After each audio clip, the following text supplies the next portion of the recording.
Hello everyone and welcome to the Inspirit Show. Today the Josh is high. We have joining in Vivek Kalia, ex-officer Indian Navy. He has served our nation for 21 years. Started his career as a flying instructor responsible for planning missions and executing airborne operations for warship. This is already giving me goosebumps. Then he proceeded as a commanding officer, what we call as CEO in normal corporate world of a frontline naval warship. He also headed HR function and also was responsible for aviation training.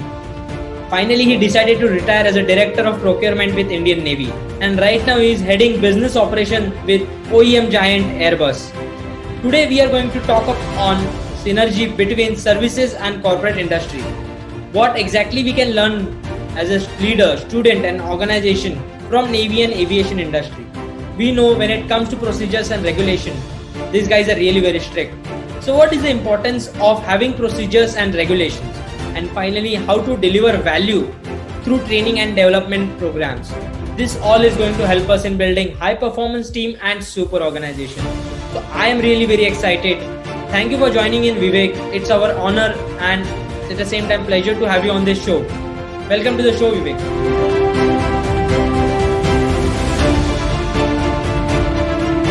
Thank you, Weber. And thank you, Anrita. I think it's a pleasure, and I'm pretty humbled by your invite and to host me, and giving me an opportunity and platform to share my thoughts. And I'll be happy if my thoughts can create value addition to the people who are going to view it. And it's really a pleasure and honor to be hosted by you people. Thank you very much.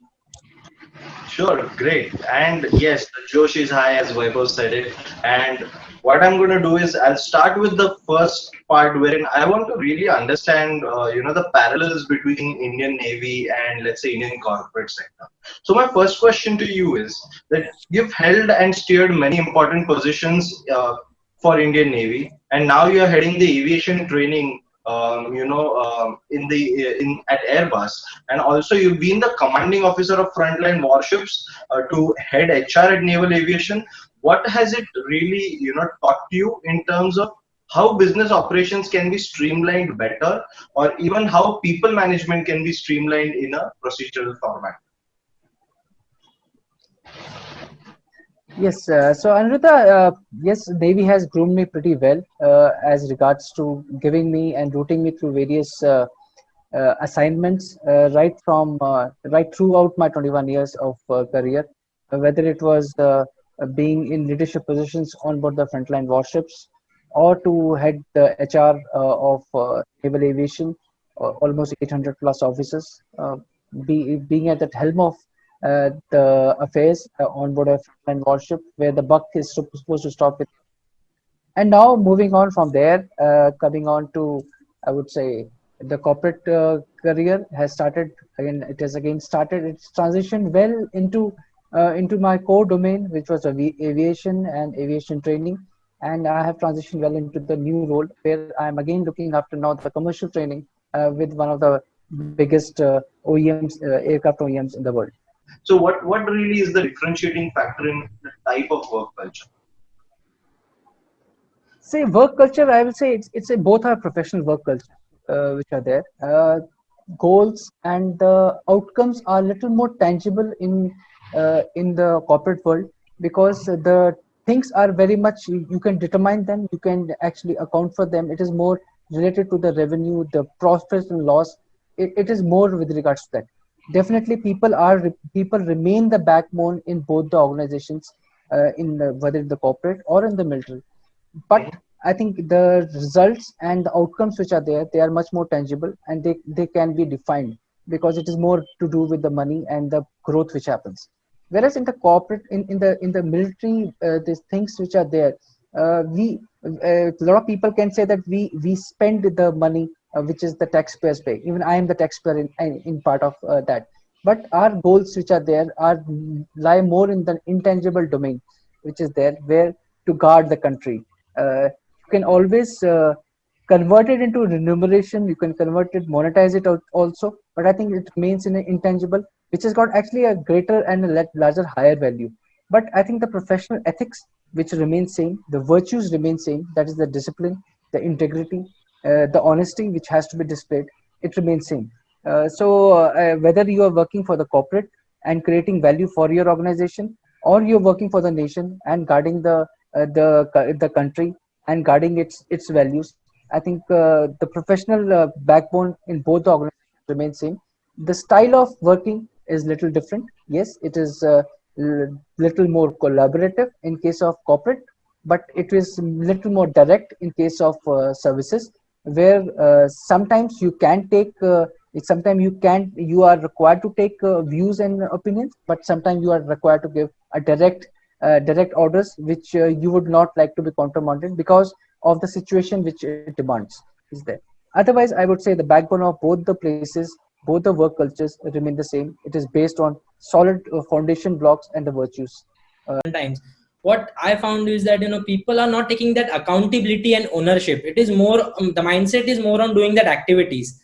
I've been assigned this particular task, I want to do 2 or 3 activities, rather than shifting that mindset to taking the ownership and considering yourself accountable.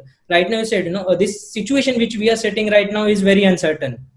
You guys are trained for you being on that ship, or flying that plane. There are many uncertain situations. You have prepared, as you said, planning is important, along with that executing that strategies. So the only takeaway is that plan your the career goals, right, and execute them step by step, rather than only having a long term plan. What are the short term objectives you can decide, the short term steps which will help you to that the longer vision. Correct. Yes, Vaibhav. Correct. Yes. I agree So with you. I'm going to move slightly towards on the learning experience part, because you're talking about creating that sense of ownership. It in turn results in maybe grooming a leader, right? Or you even spoke about procedural excellence, and that's something that aviation industry in general is really known for. So in this reference to the aviation field, there is a extreme importance on training and periodicity of training. Uh, while we understand that it is important, how do you see it from a business perspective? See, I would say yes. While I had the business training business of Airbus and an aircraft OEM in the South Asian region. So I would say while the business is important, that is what the training business is. The training, the periodicity of training, and the recurrent training which is there is very important, because especially as aviation in the aviation world, the procedures, the processes, the regulations are followed to the T, to the hilt, Mhm. because the main thing is that there cannot be a lapse. The reaction times are so in milliseconds that you cannot afford to have even the shortest of the laps which is there. So Mhm. everything which is required to be done by a pilot or an air crew or a technician or an engineer which is there, they need to be taught exactly by the book. There cannot be a gap between the instructor's knowledge and the pupil's knowledge. So Right. that kind of thing has to be there. Then it has to be properly documented. It has to be properly authenticated by the regulators, so that as OEMs, as the people who are making aircraft for the industry, for the commercial usage, or for other purposes, we are following the procedures. It's not that we are running our own domain in this. So having a regulators check our procedures, giving a tick mark to it, giving a green light to it for us to follow that is very important. And every training has a shelf life. So whether you are taught, we call it in the classes that we need to revise. So I think revision is very important. So here we put it procedurally that every training will be repeated after 6 months. Speaking on a very generic corporate world, let's say, what would you recommend people in the leadership positions? Maybe they're HRs, maybe they're non-HRs, but anyone in the leadership positions in the corporates, how can they leverage or rather create a culture that in turn produces leaders within the organization? I think first and foremost is definitely leading by the example. That is the first and foremost, especially people who are in the leadership position. Mhm. Leading by the example, walking the talk, and practicing what you preach. So I think these are the three statements which I'll say, that as a leader, when you are in a position and you are leading a particular team, you have to ensure these three things. whether it's leading a team of 10, leading a team of 500, or leading a team of 150,000 people around the world. You have to be transparent. You have to demonstrate yourself as a leader first. So if you are a role model to the people, I think imbibing that by anybody who is subordinate to you or junior to you will be much easier, because then what you say is taken as a gospel truth by him or her. So that's with the importance as a leader. That's the ownership which it puts on you, that you uh, I would just tell you a short this thing, that when I was in the Navy, or even in the corporate world, obviously Navy wears a white uniform, is there a spick and span uniform. The day 99.99% I was always in a perfect shape, but there may have been some occasion where probably I was not a confident individual because of my uniform. Maybe there was a spot, or there was some speck on my shoe. So the day it happened, I did not have the courage to check any of my subordinates or my teammates if they had anything wrong in their uniform. So that is the kind of standard I had set it for myself, that if I have a shortcoming, I cannot check the other individuals. So I had to make my standard so gold standard, so high, that yes, thereafter I can check and I can probably comment upon somebody. And once I comment upon somebody looks at me, I should be able to look at myself in the mirror and say that yes, I am perfect, and now I can probably cross check. So I think that's kind of a transparency is required. What you are on the face value, people have to take you like that. So I think walking the talk as a leader is very important. Integrity at yourself, your standards have to be so high that people just emulate you, and thereafter they will not falter. That's what I would say, irrespective of corporate uh, or military culture. Right. So you're basically saying practice what you preach. That's the first step, and then everything else will come into order. Absolutely. So let's explore when it comes to the fun side of Vivek. So I've noted down 5 or 6 questions for you. No, Okay. first one I like to ask you is, if you given an opportunity right now, which song would you play and you dance on it? Given an opportunity, I would say uh, dance. I don't know, but yes, I would say Dil Ki Kalam Se, Kishore Kumar song, Likhi Maine Tujhko Baat. So I think it's a song which I don't remember the lyrics right now, but that was a song which I had actually ever sung first time, in fact, for my wife. So I think it's a song which is very dear to me, and we sometimes do hum along, collect both of us as a couple. But it's a song which I love to sing if given a Romantic chance. melody. Yes. Okay. So what everyone should do once in a lifetime? Once in a lifetime, I think just be yourself. I would say just be yourself. Uh, just be honest to yourself. And whether you want to have fun, just have fun. If you want to work, just work. Just be in the present moment. What you want to do. And I told you that looking at those ship, I have one question planned for you. So if you're given an opportunity, you need to I'll give you option to have a ship or an fighter jet. What will you go for? I'll definitely go for a. I'll go for a ship. I think I cherish my time commanding that ship. I cherish my time spent on those ships, and I think it's a great feeling of being at the helm and be able to say to sail a ship. I think definitely the ship. The ship. Okay. And what is the most adventurous thing you have done you till now or you want to do? Is there anything in the bucket list? Bucket list. No, I'm actually a very content man, which is there. Maybe I may like to.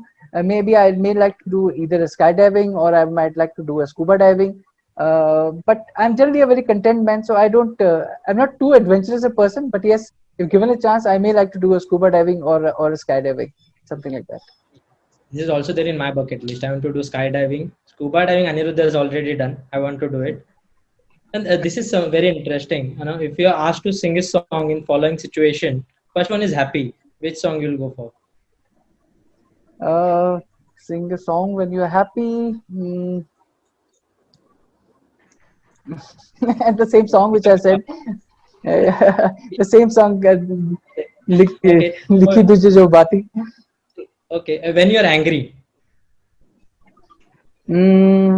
Angry, I won't sing. I won't sing when I'm angry. I would like to hold that anger to the direction it is intended for. I won't like to dilute it. Right. Okay, and how about being when you're sad? How will you communicate your Uh, emotions? Sad. Again, I think I will like to be in my moment uh, and not again diluted by a song. So I, you will go I, for Arjit Singh. That's what people usually choose. I'm sorry to spoil your rapid fire, but I think I would like to be in that moment and not dilute the moment like that. Okay, no worries. And so this I was not going to ask you, but I'll still ask. If you're left alone on the island, what will you do? There is no one around you. I think I will try to move out and try and uh, find a way how I can navigate myself out of that place and coming to the civilization. That's what my mind will be working on, Yes. because I'm Right. not going to just sit We down can there build and yes, and not sit down there and wait for somebody to help come of. and search. Okay. That's, so finally, no, what will be your advice? We'll close this thing. What will be advice to all the young leaders out there, students? You know, one advice if you want to give them. Uh, Advice which I would like to give, especially to the people who are young, who are learning, I would say that yes, please invest in your learning. That is the best investment which you can give it to yourself. Once you are learning, once you are prepared for the world, I think you can handle any challenges. Thereafter, I would say be adaptable. Uh, Adapt yourself to the situation and do not be rigid, because change is Hmm. the only constant in the world. So adapt yourself. Situations you cannot control, you can only control yourself. And thereafter, I would say live in the moment and make the best of it count. Okay. Okay. So my final question is all about summarizing whatever we have learned today. And I really want you to put that in a perspective. Let's say that's our tagline, right? To create high performance teams and super organization. What, according to you, would be advice to business managers to create this? See, I would say, Anjita, that for any organization which has to perform well, which has to create a high performance in the organization, uh, as I initially said in this interview, is that first take the ownership of it. If the situation demands to you to be going in an austerity drive or to being optimized about it, I think take up the ownership and act accordingly. And once you are given the accountability of a particular thing, you put the plan in place, which is there, which is where you have taken the views and ideas of all the team members, and you take informed decisions for a thing. And once you have taken the viewpoints and taken an informed decision, definitely people will take ownership of your decisions, because they know their decisions are part of your final recommendation, which has gone on top. So I think keeping them involved, keeping them involved, the team members involved, seeking their inputs, and then executing the decisions is the way forward for it. And once you have taken a particular decision, stand by it. Stand by it. Stand by your teammates and make it happen. And even if it is you're held wrong for it, I think take the ownership for it. And if the things are going wrong for yourself, for your team, I think as a leader, take the ownership for it. Be a sponge. I'd say absorb as much as possible and try not to pass down until your capacity exceeds that. So I think that is what as a leader is required, and that's how I think leaders. Once you have done that, I think you would have groomed enough people who would emulate you and become better leaders than you also in the future. And I think if such an organization is there, the organization has got the only way to go is go up, and the performance of that organization will always remain high. The people will always remain happy, people will remain content, and people will grow in life. And as a leader, you have groomed much more many leaders. Right. So basically, success is ours and failure is mine. Eventually, it's all coming back to that. Right. Yes. It was really great interacting with you, Mr. Vivek, and we really appreciate all the insights that you've given. Especially, it's always interesting to find out how our proud defense services, our competent, super competent defense services work, and you gave us that perspective. Thank you so much, sir. Thank you so much for joining us today. Thank you, Anrita. Thank you, Vaibhav. I think it's my absolute pleasure to share my thoughts and insights, and absolutely humbled to be invited by you people and sharing my experiences with you. Thank you so Yes. much. Thank you. Thank you. Thanks. Thank you.